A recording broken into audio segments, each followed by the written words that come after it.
again. Yes. It's good to see you again. I thought we see you. Yes. Yeah.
Hello, everybody. Welcome to our session, Tired is Not Just a State of Mind. I'm very happy to see so many delegates who made it to this very important and very interesting session, I can promise you.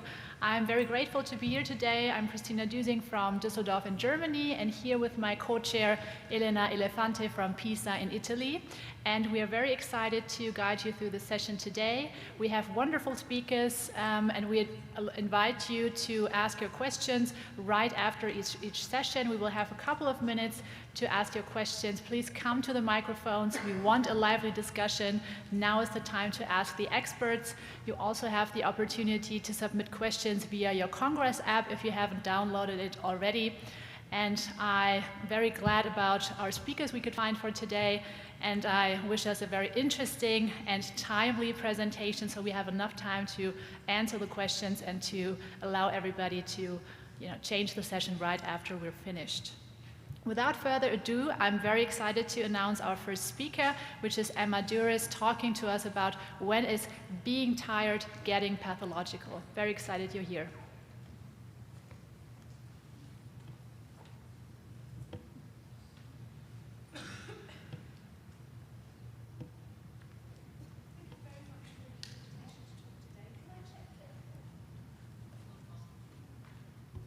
That's better. Can everyone hear me?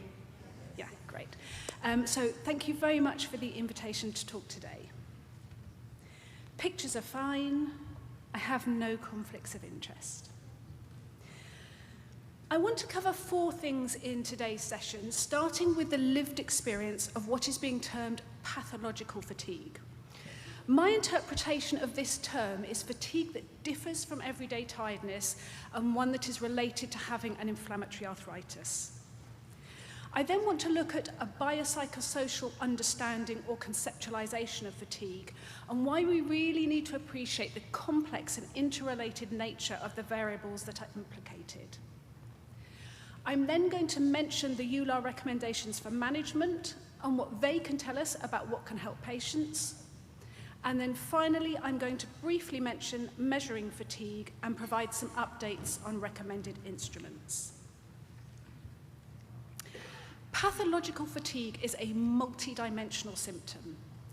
As we would expect, it has a physical component, and people have told us about heavy, aching, exhausted bodies that feel weighed down by fatigue. People will often also talk about a cognitive component, so difficulty concentrating, focusing, and thinking clearly, what some people might term brain fog. And for some, there's also an emotional component to living with fatigue, which includes feelings of being tearful and upset. A pathological fatigue is different to normal feelings of tiredness. And for many patients, it's absolutely different to any kind of tiredness they experienced pre-diagnosis. Some of the key features include how unpredictable it is. People have described this thing that seems to come out of nowhere and descend. Another description we hear a lot is, this is unearned. It seems disproportionate to any kind of activity or behavior that people have undertaken. And I think one of the really undermining aspects of this kind of fatigue is that it's often not relieved by rest. So if we think about these components, unpredictable, disproportionate, not relieved by rest, we can see that people are dealing with something that has the potential to be very overwhelming, and I think really importantly, something that feels uncontrollable. A pathological fatigue also interferes with daily life. This is by no means a complete list, but it's some of the key things to come out of qualitative research on the lived experience. So it includes the need for rest, and that is more rest and more often. People with fatigue often also experience really poor sleep, both in terms of quantity and quality. This very unpredictable nature of the symptom means it can be really difficult to pace and plan. People can find it hard to fulfill meaningful roles, and these are often roles that are central to their identity and sense of self, so that's a pretty fundamental experience. Fatigue can affect relationships, it can affect mood and mental health, and it can make it really difficult to stay physically active, even though that is one of the recommendations. Why then is it so important to have this biopsychosocial understanding or conceptualization? If we look at the evidence around causal and maintaining factors, it's still quite fragmented and inconclusive. We lack a unified, coherent understanding of what's going on. There's really interesting, exciting research looking at dysregulation in the immune system, the central and the autonomic nervous systems, and the neuroendocrine system, but we haven't yet got that clarity. The best evidence we have at the moment is for disruption across a range of biopsychosocial factors. So these are very interrelated, and the kinds of things I'm talking about include, for example, in terms of biological things, pain, sleep, stress, inflammation, disease activity.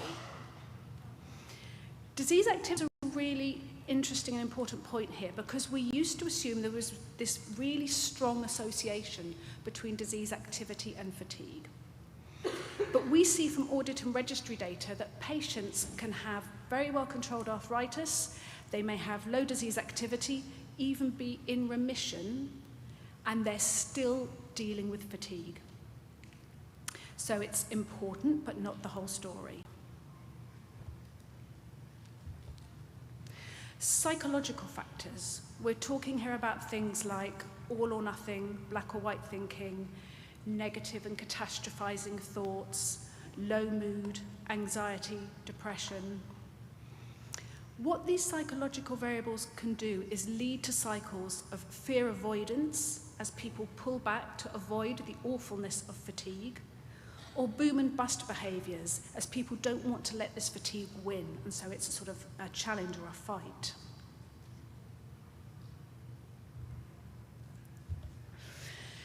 In terms of social factors, if we think about something like low social support, that is a chronic stressor in and of itself. But it can also mean a lack of practical help when people are trying to deal with fatigue. If we think about reduced social activities and less participation, it has the potential to set up really negative cycles that are going to increase someone's sense of isolation and loneliness.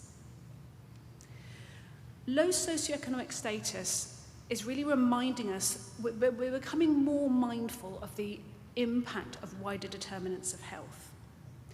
Particularly in some healthcare systems, people from low socioeconomic groups may have less access to healthcare. They may also have less access to the kinds of things that can help fatigue, for example, nutritious food or safe environments in which to move and be physically active.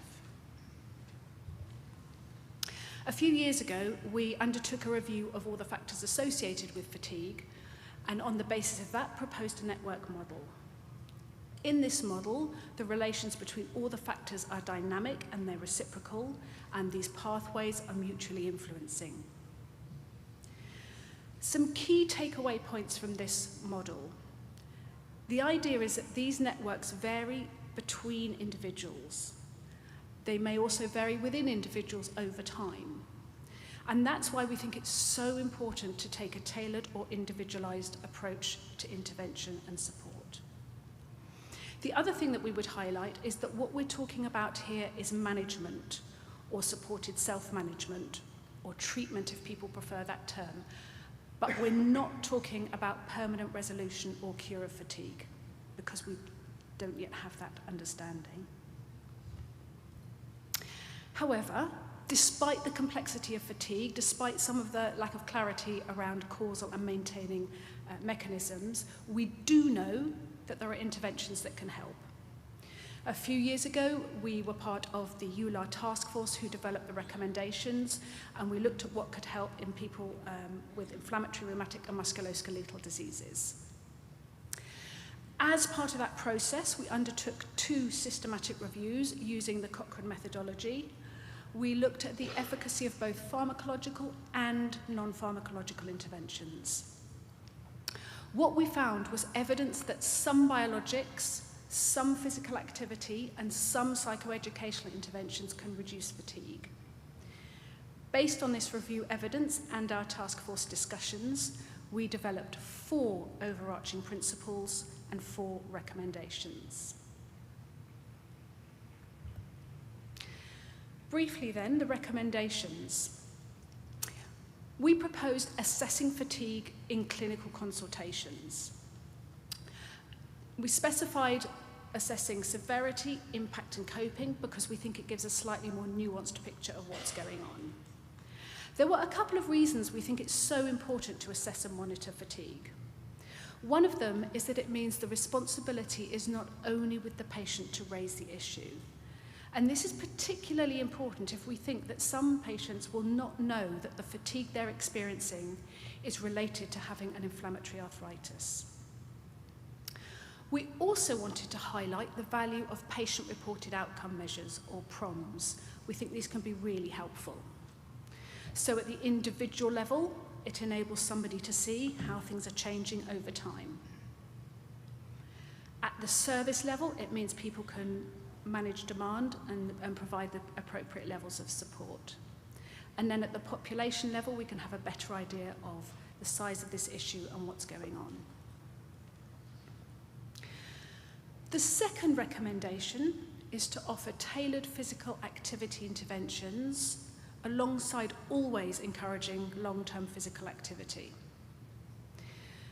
When we say tailored, what we mean is take into consideration someone's current context. What are their sedentary and exercise behaviours? What level of disease activity are they dealing with? What about disease damage?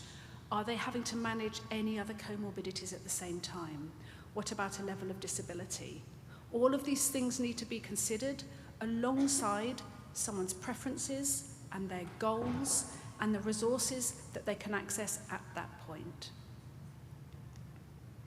The third recommendation is to offer structured and tailored psychoeducational interventions. When we say psychoeducational interventions in this context, we mean something that typically goes beyond or deeper than information provision alone and a sort of didactic providing of information. Information is absolutely essential. It's foundational for self-management.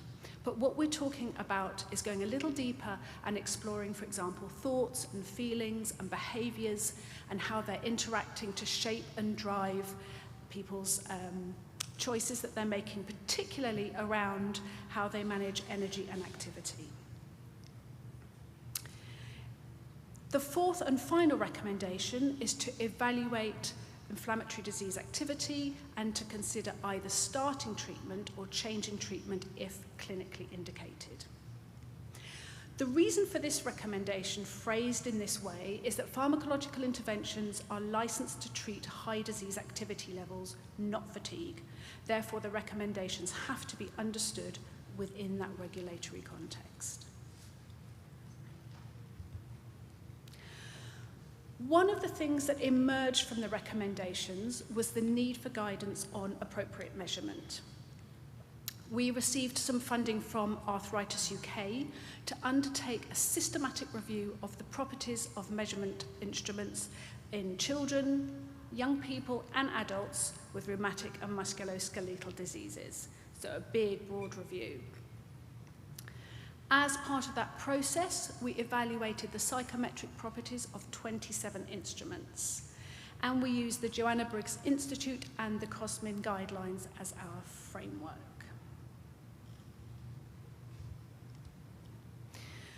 As a result of that process, we endorsed 5 fatigue instruments on the basis of the OMERACT criteria, so truth, discrimination, feasibility. We were asking, do these instruments measure the right thing? Do they measure them consistently? And can they detect change? The most robust evidence we found, the most robust instruments in terms of validity, reliability and responsiveness were for the facet fatigue, the SF36 vitality subscale, the Bristol RA fatigue multidimensional questionnaire, MDQ, and the Bristol RA fatigue numerical rating scales, and the fatigue severity scale, the FSS.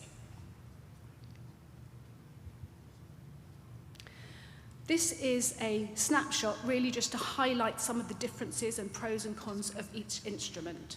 So for example, if people are looking for something that's very brief, we have the SF36 vitality subscale, simply 4 items. Or we have the BRAF numerical rating scales, which are just 3 scales, 0 to 10.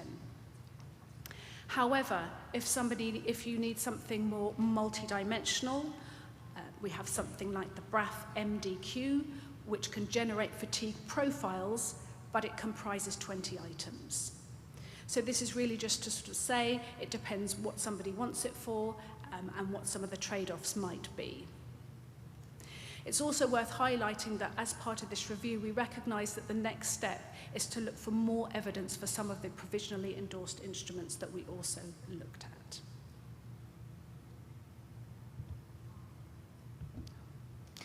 In summary then, a pathological fatigue is a multidimensional symptom and it's different to tiredness experienced pre-diagnosis. And some of the features include a fatigue that is not relieved by rest, a fatigue that is unpredictable, and a fatigue that is disproportionate to the activities that someone has undertaken. We think the causes and the impact are likely to vary between and within individuals, which is why an individualized or tailored approach to care is so important. It's always going to be important to assess disease activity, also to rule out any other causes of fatigue.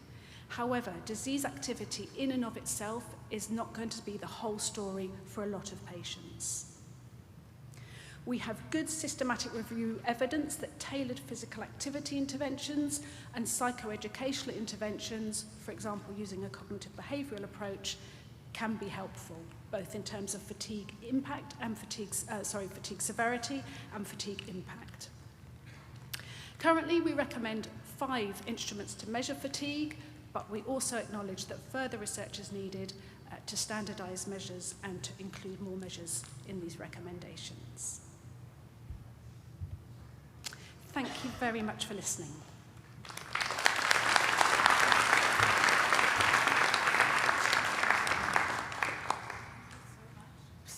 Thank you so much for a very broad overview and motivating us to assess fatigue more regularly.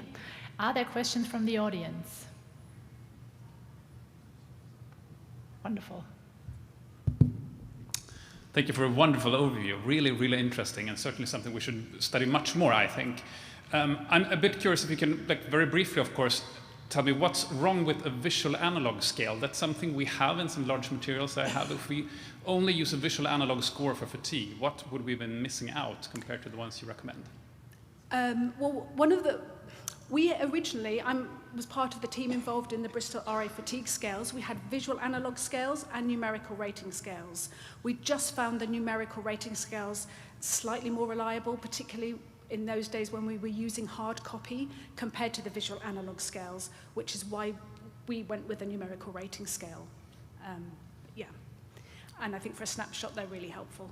Yeah, thanks. So, one more quick question. What's your view on disease-specific fatigue scales? Is that necessary, or is it better to focus on more global fatigue measures? I think it probably depends why you're collecting the measures. I mean, being able to look across is immensely helpful for research.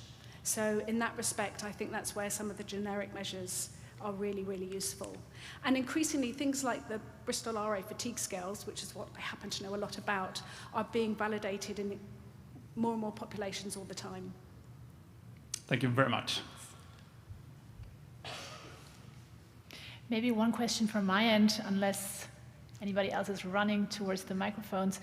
A lot of physicians in Germany, I'm sure in the UK as well, are hesitant about asking about fatigue since there's not much we can offer right at the consultation. So in order to save time and to be more efficient, they say, I'm not going to start talking about this very difficult topic.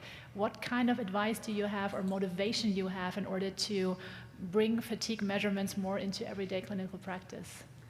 I think that's a really interesting point, and I certainly recognize it. Talking to patients, actually having someone ask about their fatigue and validate it in and of itself can be immensely helpful. And I'm also surprised by how many patients are really struggling with fatigue but don't know part of their inflammatory arthritis. So just knowing that, I think, can be helpful.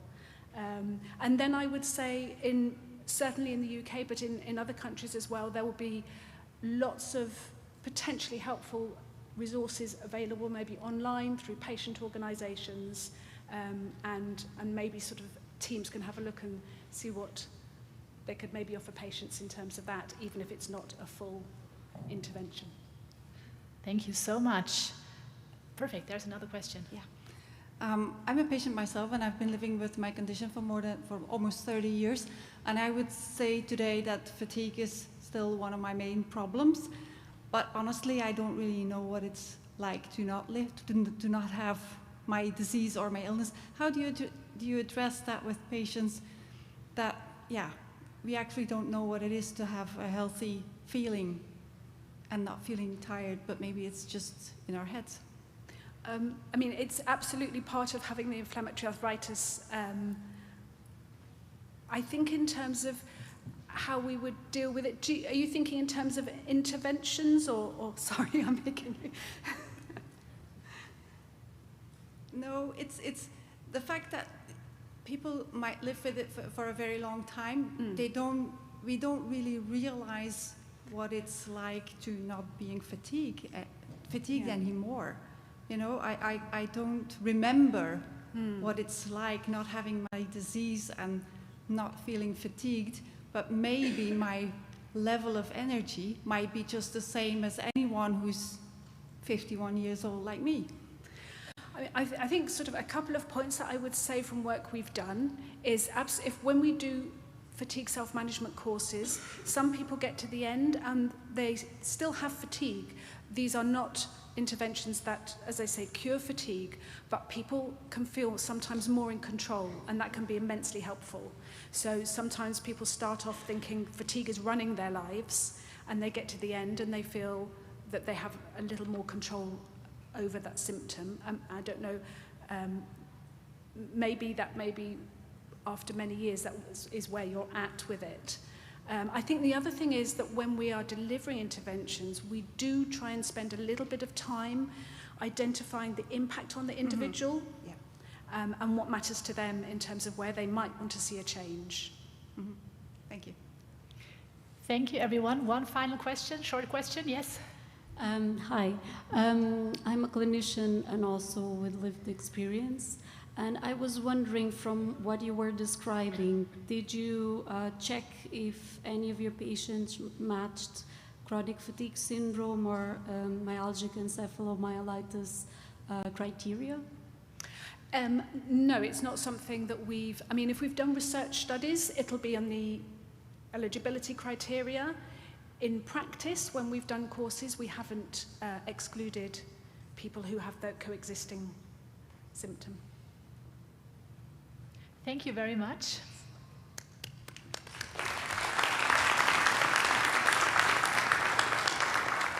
So now it's my pleasure to introduce Professor Simona Rednik from Romania, who will discuss on the differential diagnosis of a fatigue patient. Thank you.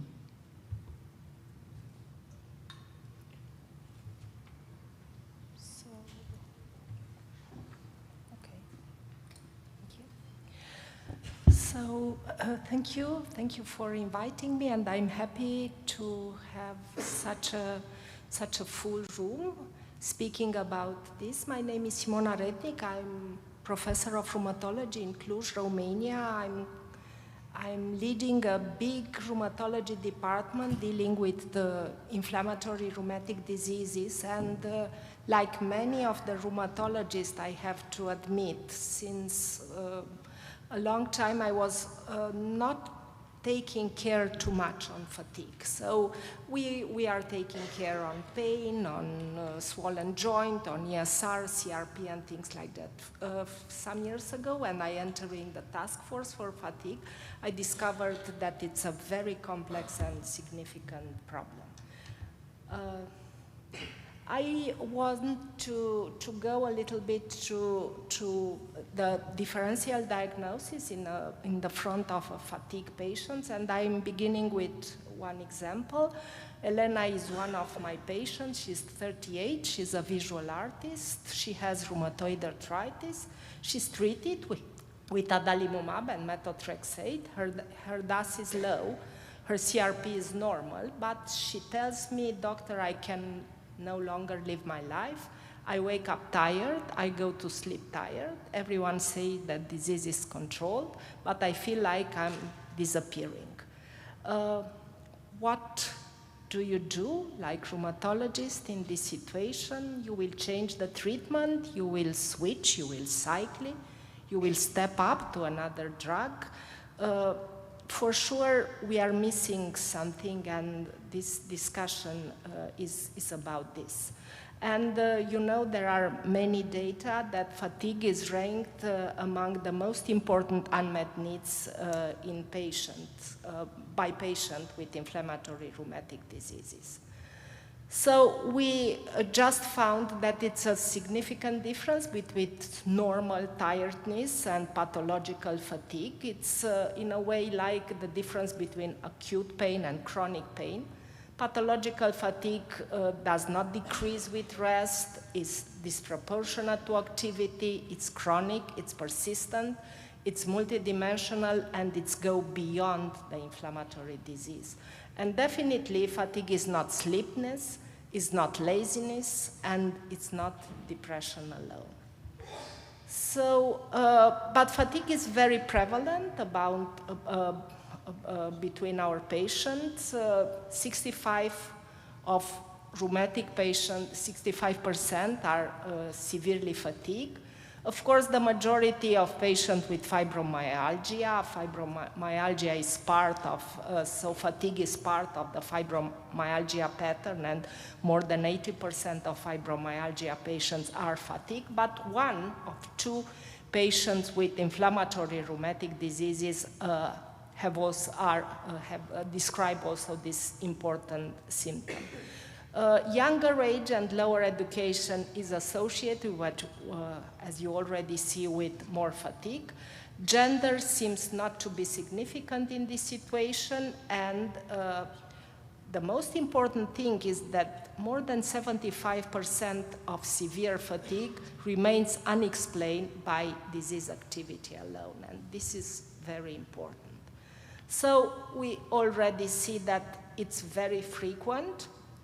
It persists even in clinical and biological remission, and also it's influenced all the life of the patient with reducing the quality of life, with influencing work, absenteeism, social withdrawal, and emotional distress. And fatigue, for sure, it's only the tip of the iceberg. When the patient is telling you, I am tired, there are many things above this. There is, of course, inflammation and immunological mechanism. There is also pain and damage, which is making a vicious circle. And chronic pain is also very connected with fatigue. There are sleep disorders, as you already saw, psychological problems, anxiety, depression, catastrophizing, and of course lifestyle context, patients with deconditioning, obesity, or work overload. But fatigue is rarely caused by one factor alone. Generally, more of these factors are present in fatigue patients. As I told you, I proposed a 6-step approach to a fatigue inflammatory rheumatic patient. And the first step is that we have to characterize the fatigue. First of all, measure it, because measuring it's the first thing we have to do. And then maybe describe it a little better, because there are different types of fatigue, as Emma already showed you, and which involve the different brain areas. Measuring, you heard many things about measuring. Of course, there are also easy ways to measure it. In a busy clinic, you can do also this one, but also the compressive, the more complicated and also time-consuming way of measuring. If we are measuring it, we will find surprising results. So if we are looking in a cohort, this is a big Spanish cohort of patients with rheumatoid arthritis, over 50, and it was a case control study which really measured fatigue with FACIT-F. And you see the dimension of this symptom is very significant. So 61% of rheumatoid arthritis, doesn't matter if they are active or no, have fatigue. 25 of them, so a quarter, has a significant fatigue.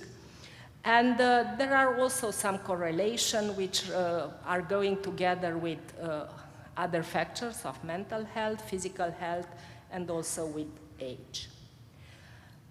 When I'm saying that we have to describe it better, we have to think that there are different types of fatigue. There is the motivational fatigue. Patients are saying, I do not want to do anything, which is correlated with different brain areas. This is going with the mesolimbic pathways. There is a predominant physical fatigue. I have difficulties in doing physical tests. which is with the nigrostriatal pathway, and it's a cognitive fatigue. Patients are saying, I have difficulties in concentrating, like the brain fog, which is connected with the mesocortical pathways. All of these pathways and the systems are related with inflammation, shared inflammatory mechanisms, which can be different. Maybe now it's not so important to put different, because we do not have really difficult ways to intervene in these types, but maybe in the future we will be able to do it. The next step is the inflammatory disease active? Of course, we have to see there is a clear correlation between inflammation and fatigue. We have to look after pain, after morning stiffness, after swollen joints. Ultrasound is very useful to show inflammation, of course, CRP and ESR, but all of you know that there are very limited data about this. But there is a significant nuance. Fatigue correlates only partially with inflammation. CRP and ESR are not reliable factor for fatigue. Many patients remain fatigued in remission, and our drugs, I will go a little bit later to this, are modest to intervene in fatigue. The most important thing is that the persistence of fatigue despite treatment is one of the most important and also one of the least known points for our inflammatory patients. I was telling you that it's clear that fatigue is related with inflammation, and now we know really the substrate beneath this. There are 4 ways in which inflammation can intervene and can go to fatigue: the monoamine transporter, the kynurenine pathway, the BH4 depletion, and glutamatic excess. We also know that different pathways are intervene different in the different type of fatigue I was telling. Definitely inflammation is involved in the onset of fatigue, but fatigue can persist even after successful treatment of inflammation. So inflammation control is necessary, definitely, but it's not sufficient. What we know about our drugs in intervening about fatigue, there are limited data. We know from some of the new studies, if we are comparing and looking to biologics, for example, it seems that the IL-6 inhibition works a little bit better on fatigue. We also have some data that the JAK inhibitors are influencing better, and we do not have very good data, only modest data about drugs which we are using in psoriatic arthritis, in axial spondyloarthritis, or in SLE. About fatigue, of course. Fatigue can be influenced by influencing pain, sleep, and other aspects of the drugs. The next step is never forget that the patient can have also other things than rheumatic disease. We have red flags to pay attention to other things which can cause fatigue, like anemia, like deficiencies, iron deficiency, folate or B12, vitamin D deficiency, malignancy, of course, other chronic infections. So we have to be attentive to the red flags which can go and take care to this thing.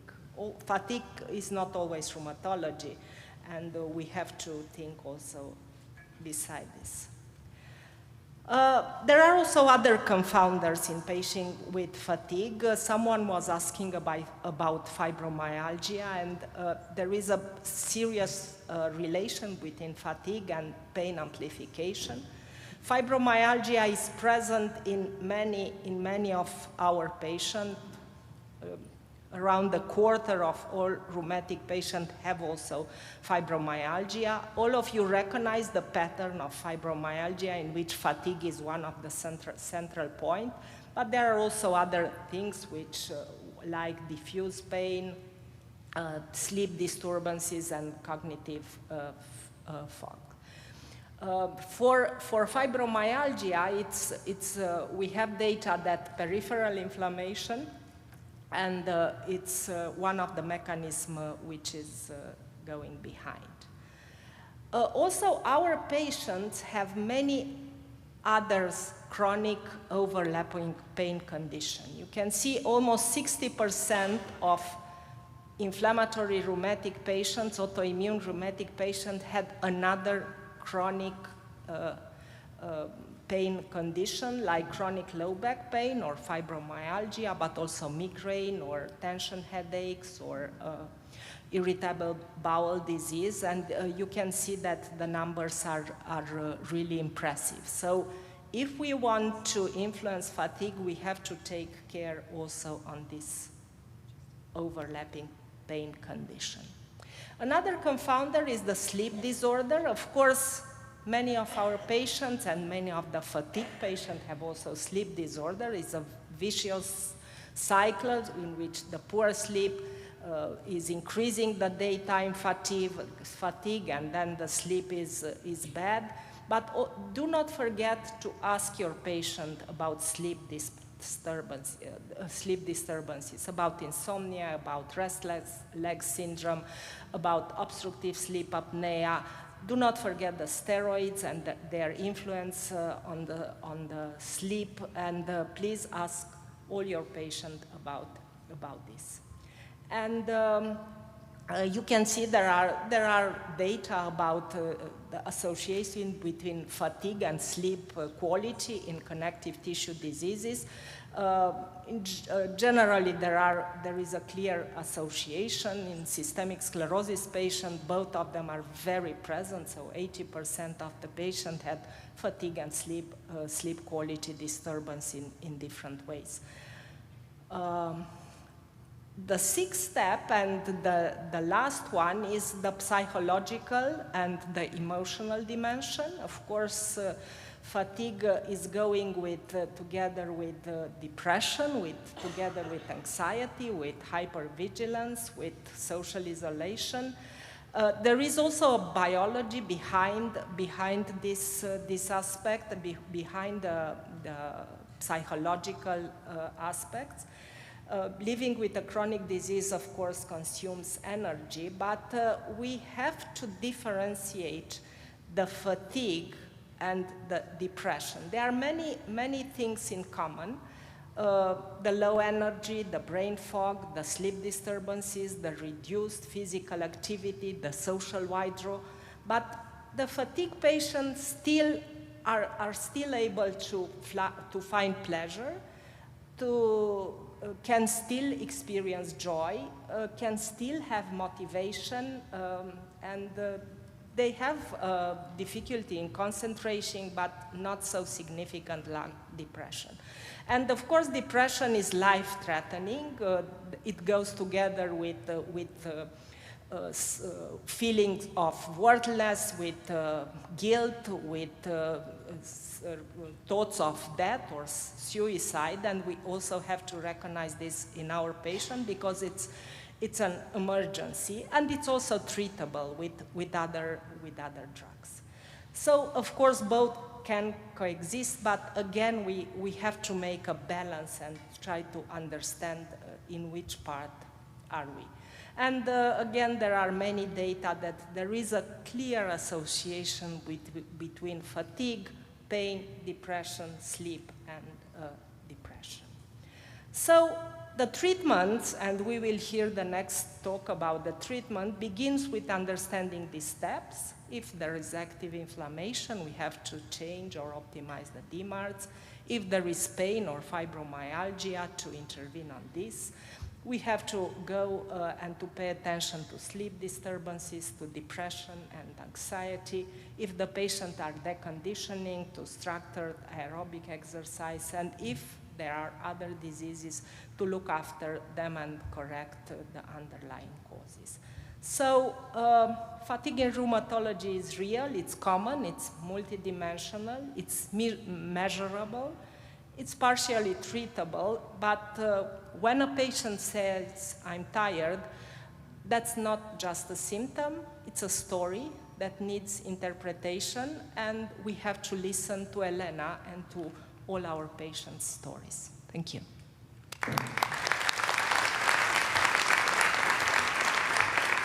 Thank you, Professor Rednick, for your very comprehensive presentation. I think it reflects the complexity of assessing and managing fatigue in clinical practice. There is one question. Thank you very much. I'm Anas Rahman from London. Really important talk. My question to you is about time, because I recognize what Christina said earlier about doctors not really wanting to talk about fatigue because we like to fix things. So we like to talk about things that we can fix, and we don't like to talk about things that we can't fix. And a few years ago, I went to a conference like this and I heard a talk, and it changed my practice a little bit. I see people with lupus, and I started asking about fatigue, checking the things that you talked about, thyroid and full blood count and vitamin D. They almost are never abnormal though, but I do check them, and giving them a link to Lupus Europe exercises. So I did that little bit, and the patients, I think, appreciated it. But the trouble is time. You've only got 10 or 15 minutes with each patient. You've got lots of things to do. Yeah. What you're suggesting is completely right, but you might need a whole other appointment to do it. And I haven't found a way to make the numbers add up. The only thing I could think of was take it out of a consultation and give patients materials that they could do themselves. Do you have an answer to finding the time to deal with fatigue? No, I must admit I do not have an answer for this. We have also the same time restriction, but I think we have to begin to ask, to put this question, because generally the majority of us, we are not asking about this. We are asking about pain, about swollen joints, we are measuring, and we are looking at ESR. If you already ask about the presence of fatigue and to try to understand how important these symptoms is in the life of the patient, the next steps will be, so we will see a way. Of course, it's not in our 15 or 20 minutes of consultation, but maybe my young fellows will take care on this, or we will go to our psychologist or things like that. So, but first of all, I think we have to, because generally we are not taking care on this. We are not asking about this. Other questions?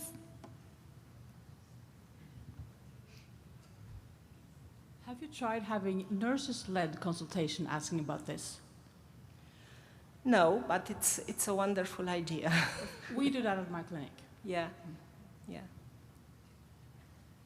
There is another question from the audience. Me. Thank you very much for a nice presentation. What about sleep? You talk about sleep, both of you. So I was just wondering about, you can measure it in different ways. I mean, objective sleep, actigraphy, and polysomnography, and self-reported. So there might be differences between how much those are related to fatigue. I mean, self-reported sleep is not the same as objective measured sleep. Yeah, it's how not. Should we assess sleep in the clinics? So again, I think we have to only to ask about it. There are different type of sleep disturbances which can intervene. We have to ask if this problem is present, and then, of course, it can be very different, because sleep apnea is different from insomnia or waking early or other things. Okay, I have one final brief question.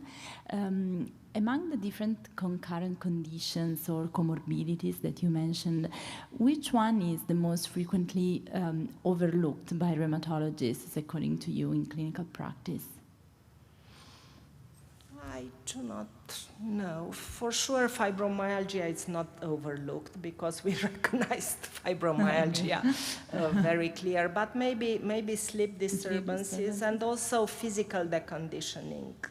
I think it's also very important because patients are not moving, they are staying, and this is a very important factor which intervene in this cycle. Thank you. Okay, thank you, Professor Rednick. Thank you.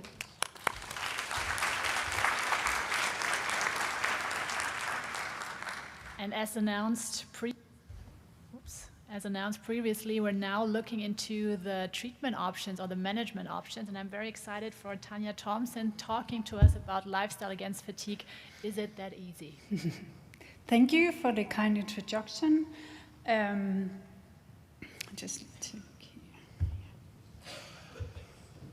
I have no disclosures and picture taking is allowed. So I want to return back to the title I was giving for this presentation. I need to confess something. I don't think that lifestyle changes is easy. It's not easy for us, and it's certainly not easy for the patients with RMDs. So today, in my talk, the next 15 minutes, I'll try to answer these two questions. Can lifestyle intervention reduce fatigue in patients with inflammatory arthritis? And what does it take to change behavior while living with fatigue? And when I do say lifestyle, I know there's many factors and many lifestyle factors that is important to address, but I stick with these usual suspects in this presentation. And also when I talk about inflammatory arthritis, I'm going to focus on these diagnoses. Also in this presentation, I'm going to apply the same model as Emma just told you about, assuming that fatigue does not exist in isolation, but it's a dynamic of nature. And today I will guide you through some of the evidence on this link, the effects of physical activity and other lifestyle behaviors on fatigue. So let's start with what we eat, diet and fatigue. Based on this systematic review and meta-analysis from 2022, I need to say that overall the evidence for diet intervention targeting fatigue is very limited across inflammatory arthritis. Often you don't see that fatigue is included as a primary outcome. However, the analysis I just mentioned did find small effects of nutritional supplementation and the Mediterranean diet on fatigue in patients with RA, and the same small effects were found from green tea extracts and vitamin D for patients with SLE. Also lately, there's been increasing attention on the effects of vegetarian and vegan diets in RMDs. Last year, this systematic review and meta-analysis was published, including 7 studies investigating vegetarian and vegan diets in patients with RA. They did found small effect on pain, but it wasn't possible to make any meta-analysis on fatigue because only one study assessed fatigue. Also, another concern was the quite large dropout rates across the studies. So to conclude on diet, it seems that diet interventions in inflammatory arthritis may hold potential for fatigue, but current evidence is limited. Fatigue is often not prioritized, and sustainability may be a major challenge. So moving on to smoking and fatigue, these 2 systematic reviews from 2019-2022 likewise had very few intervention studies available. Again, fatigue was often not assessed, and it wasn't possible to make any meta-analysis because due to very different intervention methods, intervention elements, and study populations. And this was replicated in a later Danish RCT with 94 patients with RA, The study did found effect of smoking cessation on other outcomes, but not on fatigue.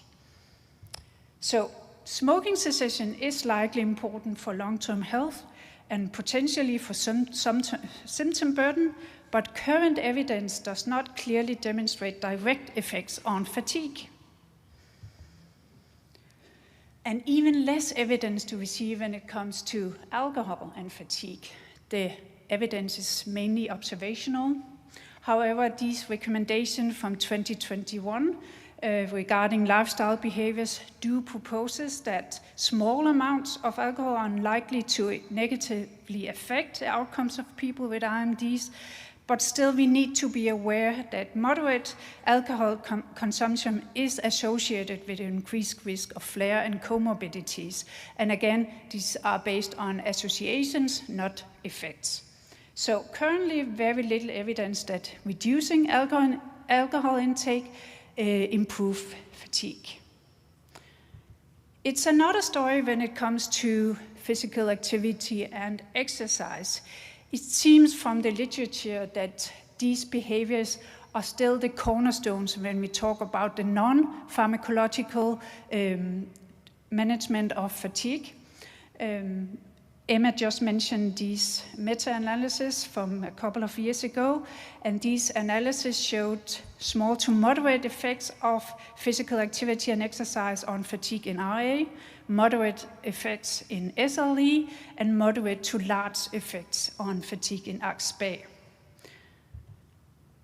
So an obvious question would be, with what intensity do we need to move to reduce fatigue? Well, the literature suggests that actually every move counts. It doesn't matter because it has been established and identified that even intensity levels from simply reducing sedentary time to engaging in vigorous physical activity seems to positively impact fatigue. And also the effective interventions are very varied in terms of both intensity levels, types of delivery, activity types, and levels of support. So physical activity and exercise show the most consistent evidence for reducing fatigue. So it's easy then, isn't it? We just need to get the patients moving.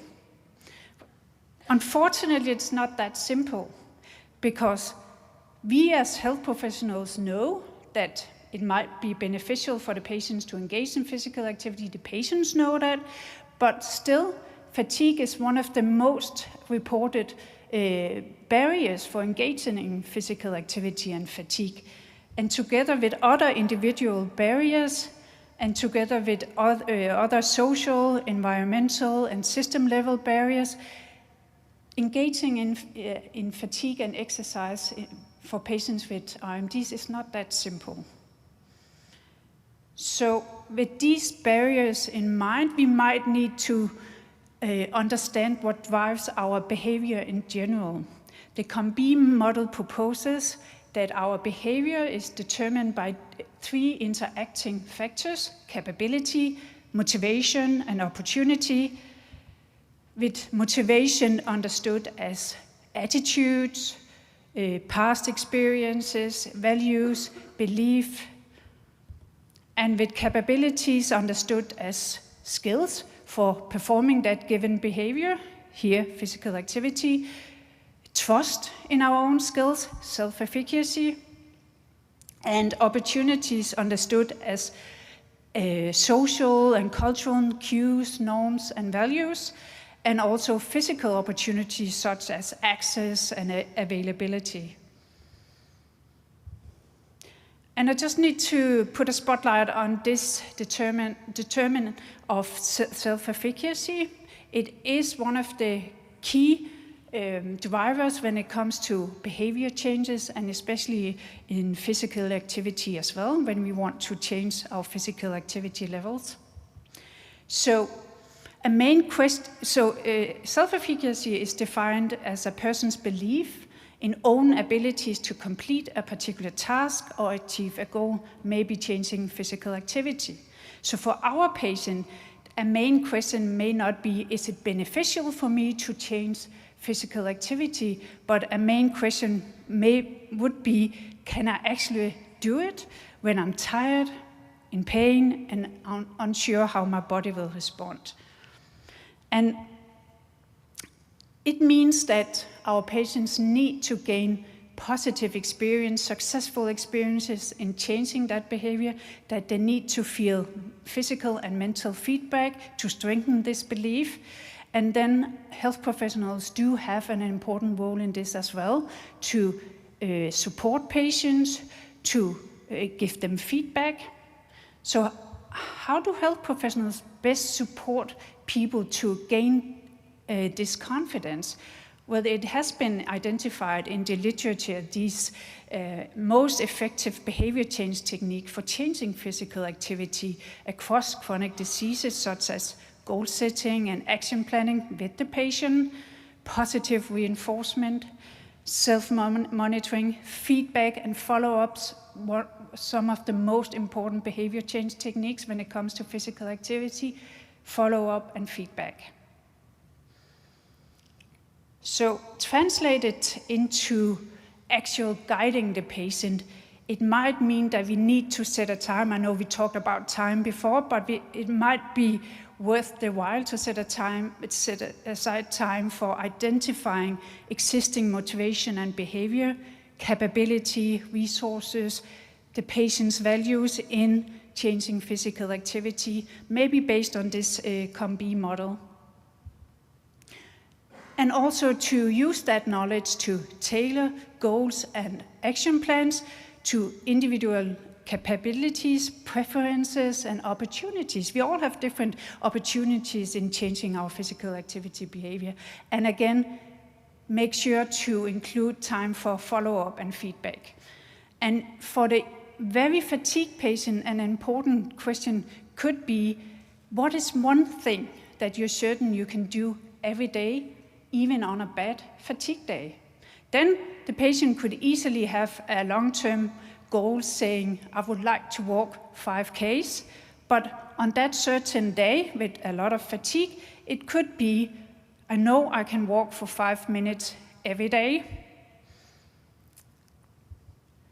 And then slowly progress alongside reductions of fatigue. You can slowly progress in terms of duration, frequency, and intensity, and include the entire physical continuum.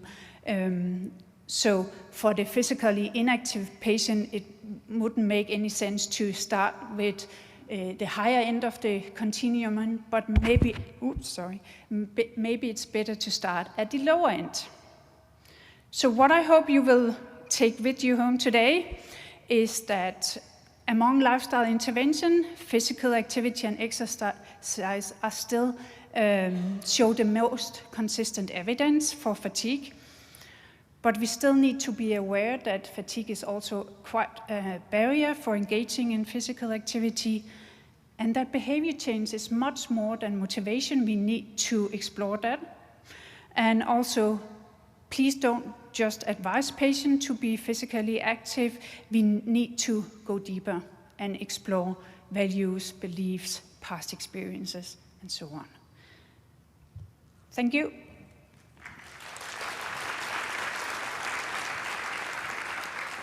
Thank you very, very much for this broad overview and showing us where the evidence lies and where it does not lie.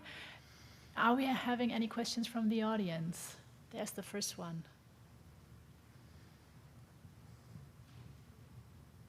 Or not, so please. Do you think it would be possible to design an artificial intelligence agent to do this, to help a person? Because obviously the healthcare professional can't be with the person every day, but an AI agent could do that. Do you think it's a possibility? Yeah, I think it's certainly possible, and I know something is being prepared in that direction, so I think it will be coming the next few years, so that's certainly a possibility, yeah. I agree.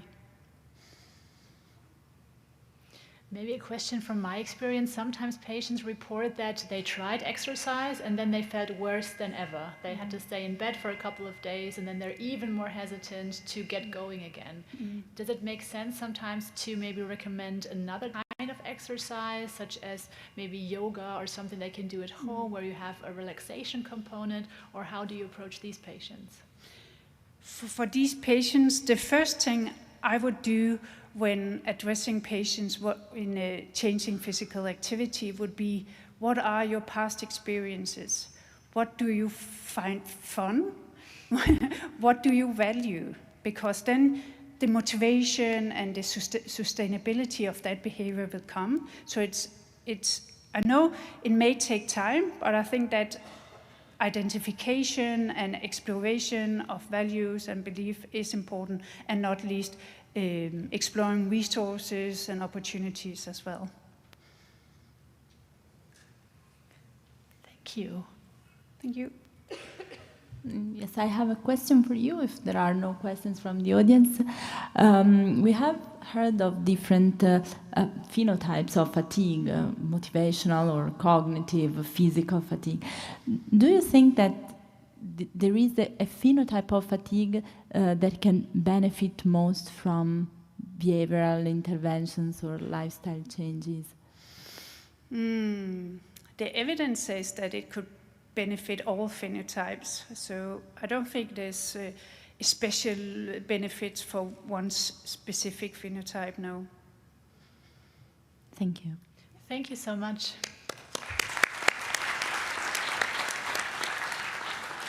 So now we can move on with our next speaker. Dr. Morla from Barcelona will present the results of a multi-center study on the relationship between fatigue and treatment in RA patients.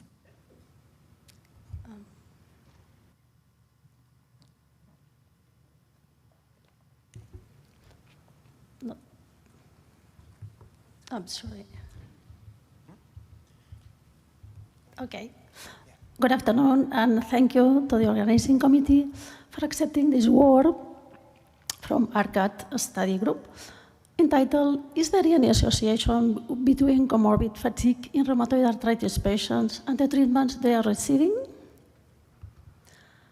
Fatigue is a highly prevalent comorbidity in RA, and for patients it's a bad symptom, annoying, disabling. Its origin is multifactorial, involving inflammation, pain, psychological burden, comorbidities in models like that, biopsychosocial models. And although TMARS improved disease activity, residual fatigue was described in 20 to 30% in RA patients with remissions.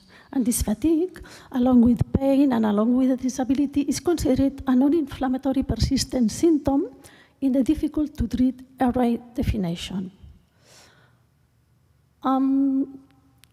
Some papers have been published in the last 15 years with DMARS and glucocorticosteroids showing the therapeutic benefits in fatigue in RA. And in 2023, EULAR published this Cochrane systematic review with asking for the efficacy of pharmacological interventions in inflammatory rheumatic musculoskeletal disease adult patients, including RA.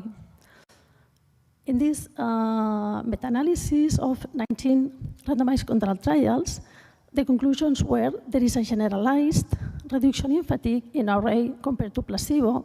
In some cases, it changes over the time, as adalimumab in RA. The best effect is at 12 weeks, and the modest effect only at 52 weeks. And the greatest effect was demonstrated for golimumab, tocilizumab, and tofacitinib. And after that, in 2023, EULAR developed these recommendations for the management of fatigue holistically in those people, and that as a guidance, as an update consensus guidance. And I will only stand out the treatment, this recommendation related to treatment, that to consider the beginning of the switching if the presence of worsening fatigue in those patients if clinically relevant. In this small review, I would like to highlight some interesting key points and questions that fatigue varies patient to patient and over the time. In these review studies, in 2/3 of them, fatigue is not a primary endpoint, it's secondary endpoint. In many of those analyses, there are potential confounding factors as anemia, pain, and mood. And the effect of the DMARD's pharmacological intervention on fatigue remains unclear because we don't know if it is direct or it is through a reduction of inflammation and if the change is sustained with long-term therapy. And finally, the real-world evidence on this topic is still limited. That's the reason why in 2022, in our CAT study group, we plan to delay a project in fatigue, to study fatigue in RA. We are a group of rheumatologists from different rheumatology departments in hospitals across Catalonia. And we are interested in RA and patients who suffered from it. This project of fatigue covers different aspects of fatigue as the prevalence, different measurements, measures tools, and the residual fatigue. We have presented 2 posters at the last ICR meeting in 2025 in Chicago, and now we are presenting this point of treatments and fatigue in RA. So, the objective of the study is to describe whether there are differences in fatigue according to current pharmacological treatments in a real-world cohort of patients with RA. The study was designed as a multicenter real cohort, as I said, and patients included are adult RA patients, 2010 criteria, excluding those with chronic fatigue syndrome. We collected these patients in routine visits consecutively over a period of 6 months. To assess fatigue, we use the 0 to 10 VAS fatigue scale, considering that equal and more than 5 was a higher fatigue with previous literature, and patients who met that are included in the fatigued group. The variables of the study were usual sociodemographic, clinical and laboratory variables, and those variables from scores, because these patients complete 3 questionnaires, the FACIT fatigue, rate, global, and the multidimensional MDHAC, which includes this 0 to 10 VAS scale for fatigue. Obviously, we include treatment variables, the group of DMARDs with conventional synthetic DMARDs, biologic DMARDs, and targeted synthetic DMARDs, the group of glucocorticosteroids, considering equal or more than 2.5 prednisone or equivalent, and the benzodiazepines, any type and any dose. In statistics, a comparison between fatigue versus non-fatigue or low fatigue patients was performed in a descriptive G2 test. We recruited a total of 2,246 patients, 106 with high fatigue. It represents 43% of these patients, mostly women, 83%, with a mean age of 61.3, a BMI of 26.5, a disease duration of 17 years, and a disease of activity measured by DAS28 ACR of 3.47. The descriptive current treatments were 98 patients received CSDMARDs, 124 received BDMARDs, 17 on combination therapy with methotrexate and leflunomide, and 54 on monotherapy. And 21 patients received TSDMARDs, 12 on combination therapy, and 9 on monotherapy. And regarding no DMARDs treatment, 104 received glucocorticosteroids and 33 benzodiazepines. And focusing on the fatigued group, the statistically significant characteristics were mostly women with a basic or medium educational level, clinical depression, smoking habit, a higher number of tender or swollen joint counts, higher disease activity, and worse in all of the scores of the PROMs, as you can see in the table of results. And let's go to the results of treatments.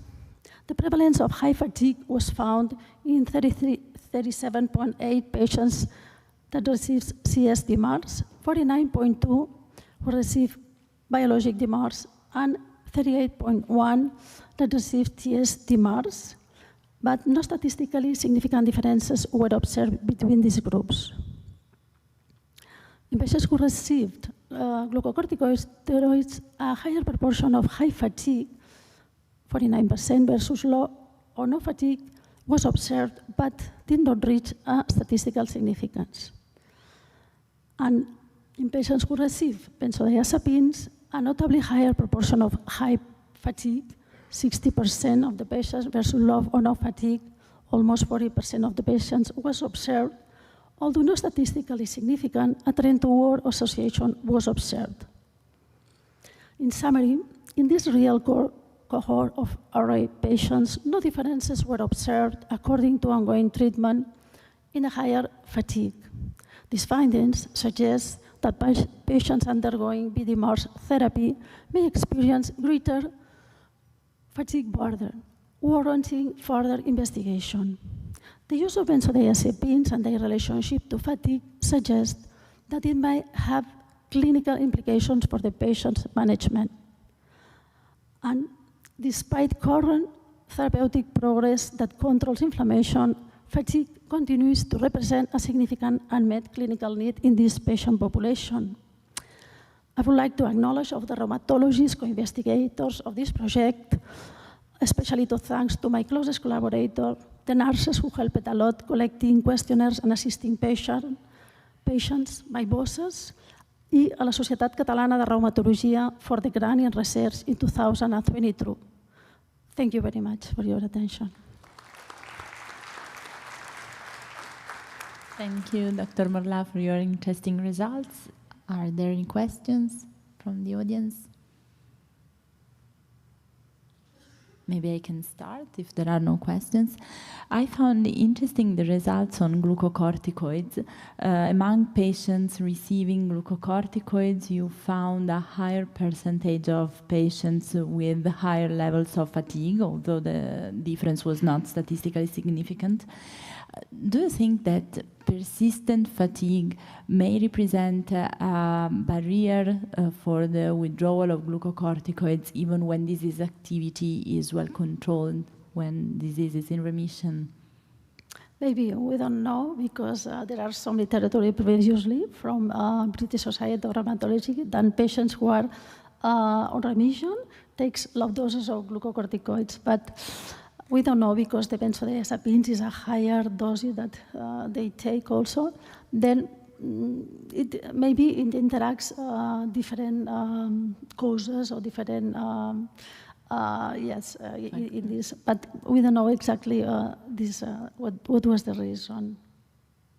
Because I think the relationship is dangerous in some way, because the chronic glucocorticoid treatment may also contribute to maintain fatigue due to muscle weakness or sleep disturbances. Yeah. Maybe further investigation will be good in at this point. Thank you. Other questions? Christina, you have a question? No question at this point. Thank you so much for this very interesting talk, and thank you everybody for joining us today. Thank you to all the speakers and to the audience for this stimulating discussion. Thank you.